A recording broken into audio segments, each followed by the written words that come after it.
ჩვენი კონკურენტები ძირითადად ავაზობენ ანალიტიკას, რომ აი რას ლაპარაკობს შენზე ChatGPT, საიდან მოაქვს წყაროები და ასე შემდეგ. ისინი ვერ თავაზობენ ოპტიმიზაციას ბოლომდე.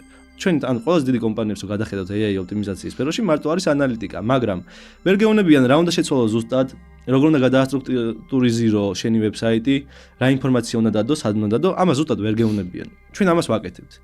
ვერ ვიტყვი რომ ბოლომდე ყველაფერი 100%-ზე მუშაობს, იმიტომ რომ ჯერ თვითონ ეს სფერო არის ძალიან ახალბედა, მაგრამ გვაქვს მტკიცებულებები, მაგალითად გიგაჭიკაძის საიტი. თქვენ რო ჩაწეროთ gigakick.com ChatGPT-ში, უბრალოდ რომ მიწეროთ და კითხოთ რა საიტია ეს.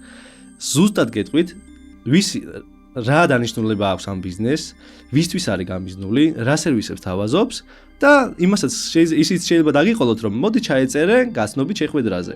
ანუ ჩვენ რას ვაკეთებთ? რა არის თავარი, ასე ვთქვათ, მუღამი AI ოპტიმიზაციის და რითი განსხვავდება Google-ის ოპტიმიზაციისგან. ChatGPT შეიძლება გახდეს პირდაპირ თქვენი სეილსმენი. ანუ თქვენი ბრენდ ამბასადორი შეიძლება გახდეს ChatGPT.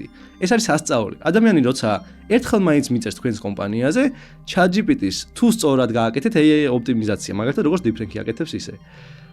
ChatGPT შეუძლია რომ პირდაპირ დაარწმუნოს თქვენი პოტენციური მომხმარებელი, რომ ზუსტად თქვენთან შეიძინოს ეს პროდუქტი და არა სხვასთან. ეს არის სასწაული. მე თუ მკითხავ, ეს არის სრულიად ტრანსფორმაცია სეილის ფანელის, ანუ როგორ ხდება ბრენდის აღმოჩენა, შემდეგ მისი გაცნობიერება, რა სერვისებს თავაზობ და უკვე კონვერტაცია. ChatGPT შეუძლია ეს ყველაფერი გააკეთოს სულ რაღაც 2-3 ინტერაქციაში.